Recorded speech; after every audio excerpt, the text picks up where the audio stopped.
SM একাডেমির সকল 5th semester শিক্ষার্থীদের জানাই আন্তরিক শুভেচ্ছা এবং অভিনন্দন। আশা করি সকলেই ভালোই আছো এবং মন দিয়ে পড়াশোনা করছো।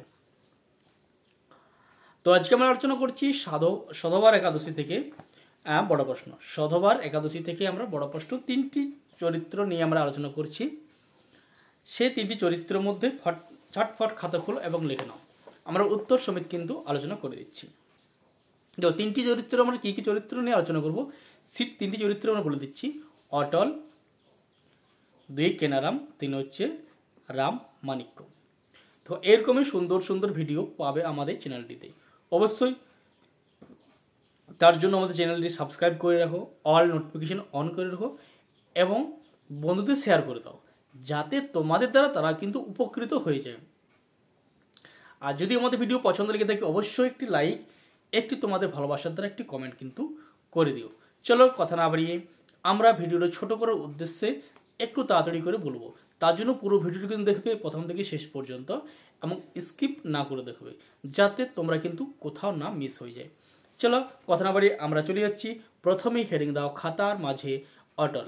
অটলটা লেখো, খাতার মাঝে লেখো। আমরা অটল চরিত্র নিয়ে আলোচনা করছি আমরা, তাহলে অটল লিখবে। চলো তোমরা আশা করি নামকরণের যে তোমাদের যে আমাদের নামকরণ লেখার যে একটা তোমাদের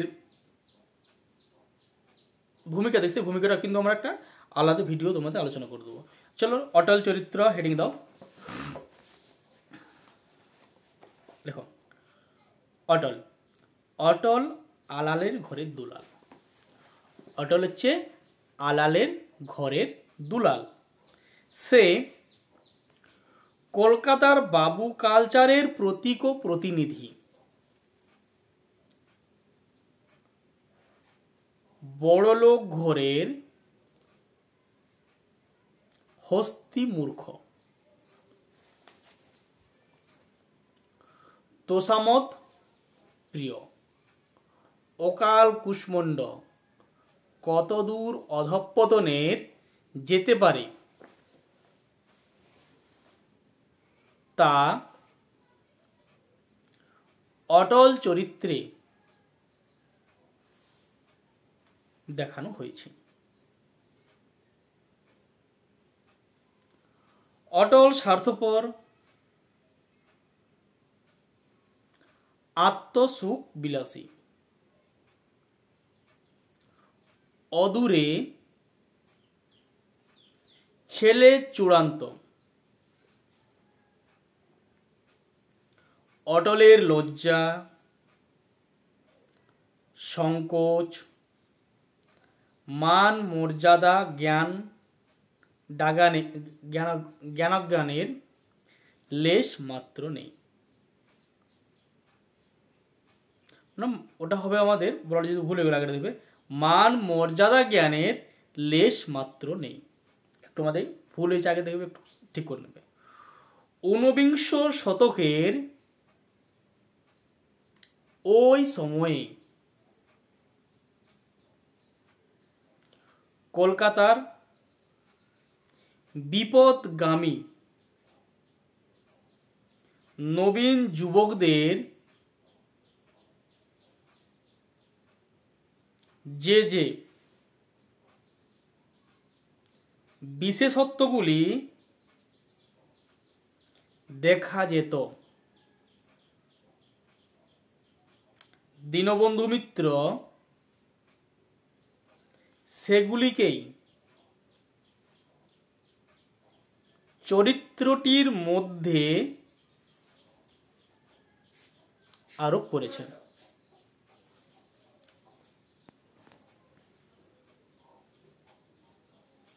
ফলে ওই চরিত্রটি মামুলি প্রথাগত ধনীর দুলাল মাত্র নয়, রক্তমাংসের সজীব চরিত্র হয়ে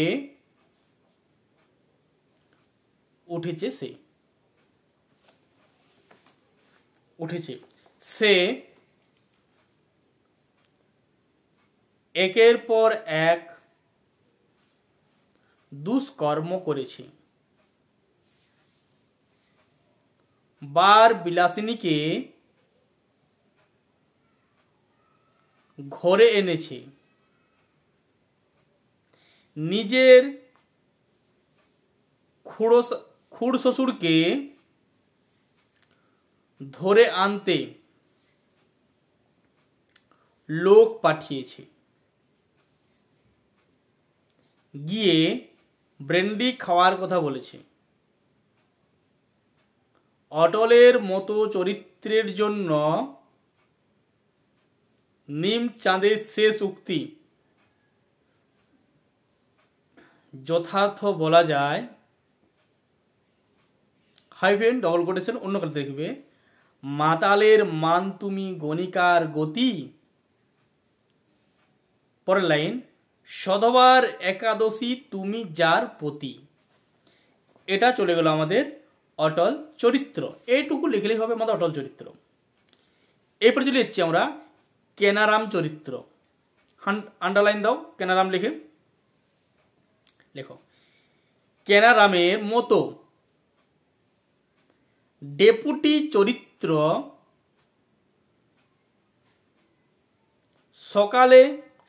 সেকালে সুলভ ছিল। ঘটিরাম ডেপুটির কুসংস্কার ছিল না, তা দেখানোর জন্য সে অনায়াসে মদ্যপান, মুরগি ভক্ষণ, বেশ্যালয় গমন করতে এবং ৩৩ কোটি দেবতা এক দিনে বিসর্জন দিতে পারত। কিন্তু আসলে সে ছিল নির্বোধ, ভণ্ড ও কাপুরুষ। ব্রাহ্ম হয়েও হিন্দুদের ভয়ে প্রকাশ্যভাবে এ সমস্ত করতে সাহস করত না। নব্যবঙ্গের আদর্শস্বরূপ নিমচাঁদ তাঁকে কেডাভারাস ও কাওয়ার্ড বলে উপহাস করেছে। কলেজে পড়লেও সে বিদ্যায় দিগ্গজ, আইনের বিদ্যায় দৌড়, আরদালি খুড়োর শরণাপন্ন হওয়া পর্যন্ত ঘটিরাম ডেপুটির মধ্যে দিয়ে দীনবন্ধু মিত্র গল্প, শিক্ষিত বুদ্ধিহীন ডেপুটি শ্রেণীকে তাদের অপদার্থ তীক্ষ্ণ ব্যঙ্গ করেছেন। কেনারাম অবশ্য ব্যক্তি হিসাবেও সত্য হয়ে উঠেছে। আর এখানেই চরিত্র নির্মাণে দীনবন্ধু মিত্রের কুশলতা। এটা গেল আমাদের কেনারাম চরিত্র। আমরা দুটো চরিত্র অলরেডি আলোচনা করে দিলাম, অটল চরিত্র এবং কেনারাম চরিত্র। আমরা পরবর্তী আরেকটি চরিত্র আলোচনা করছি, রাম মানিক। আমরা বলেছি তিনটি চরিত্র তোমাদের কিন্তু আমরা আলোচনা করে দিচ্ছি। চলো, বাঙ্গাল রামমাণিক্যের ভাষা, রামমাণিক্য কিন্তু চরিত্র আলোচনা করছি আমরা। বাঙ্গাল রামমাণিক্যের ভাষা বিকৃতি কৌতুক সৃষ্টি কারণ হয়েছে। পরবর্তীকালে বাংলা নাটকে এই ধরনের ভাষা বিকৃতির বহুল ব্যবহার লক্ষ্য করা যায়। ঢাকা থেকে কলকাতায় এসে কলকাতার জীবনের সঙ্গে নিজেকে যুক্ত করার জন্য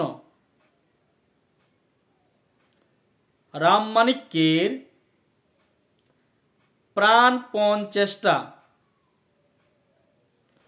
চরিত্রটিকে সজীব করেছে। তার সব পাপাচারের পিছনে একটি নাম লুকিয়ে রয়েছে। নিমচাঁদের হাতে মার খেয়ে সে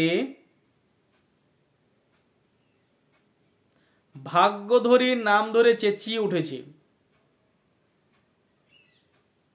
নিমচাঁদ তাকে ভাগ্যধরীর ভাগ্যধর বলেছে। এই নামকরণের মধ্য দিয়ে চরিত্রটির ভেতরের মহলকে নাট্যকারদের পাঠক ও আদর্শের কাছে উপস্থাপিত করেছি। তোমাদের আমরা অলরেডি 3টি চরিত্র আলোচনা করে দিলাম, অটল, কেনারাম, রামমাণিক্য। এবার তোমাদের আমার যেসব চরিত্রগুলি তোমাদের আছে, দেখো তোমরা একটু চরিত্রগুলো দেখে নাও কি কি চরিত্র আছে আমাদের এখানে। তো এই নাটকের 2টি প্রধান চরিত্র নিমচাঁদ আর অটল, আর অপ্রধান চরিত্রগুলির মধ্যে রয়েছে যেমন জীবনচন্দ্র, গোকুল, নকুল, রামধন, রামমাণিক্য, কেনারাম, ভোলাচাঁদ ইত্যাদি। এগুলো আমাদের পুরুষ চরিত্র এবং অপ্রধান চরিত্র। এবং নারীর চরিত্রের মধ্যে রয়েছে জীবনচন্দ্র, নারী চরিত্রের মধ্যে রয়েছে আমাদের জীবনচন্দ্র, গোকুল, নকুল, রামধন, নকুল, রামমাণিক্য, কেনারাম, ভোলাচাঁদ ইত্যাদি। নারী চরিত্রগুলোর মধ্যে উল্লেখযোগ্য রয়েছে যেমন কাঞ্চন, এছাড়া রয়েছে কৌমুদী, সমুদনী, জীবনচন্দ্রের স্ত্রী ইত্যাদি। এইসব চরিত্রগুলো আমাদের কিন্তু রয়েছে। তোমরা অবশ্যই চরিত্র লিখে নেবে। আমরা আরও বলছি, এ নাটকের প্রধান 2 চরিত্র নিমচাঁদ, অটল। অপ্রধান চরিত্রের মধ্যে রয়েছে জীবনচন্দ্র, গোকুল, নকুল, রামধন, রামমাণিক্য, কেনারাম, ভোলাচাঁদ ইত্যাদি। আর নারী চরিত্রগুলোর মধ্যে রয়েছে জীবনচন্দ্র, গোকুল, নকুল, রামধন, রামমাণিক্য, কেনারাম, ভোলাচাঁদ ইত্যাদি। নারী চরিত্রের মধ্যে রয়েছে যেমন তোমাদের প্রথম উল্লেখ করি কাঞ্চন, এছাড়া রয়েছে কৌমুদিনী, সমুদিনী, জীবনচক্রের স্ত্রী ইত্যাদি। এই চরিত্রগুলো অবশ্যই কিন্তু তোমরা দেখে নেবে। আর আমাদের চ্যানেলটি যদি সহযোগিতা পাও অবশ্যই একটা লাইক, একটি কমেন্ট, সাবস্ক্রাইব অবশ্যই করে দেবে, অল নোটিফিকেশন অন করে দেবে। পরবর্তী ভিডিও তোমার সাথে দেখা হচ্ছে। চলো কথা না বাড়িয়ে আমরা বন্ধ করছি। আজকে আমরা আলোচনা করলাম সদাবার একাদশী নাটক থেকে 5th সেমিস্টার সদাবার একাদশী নাটক থেকে 3টি চরিত্র।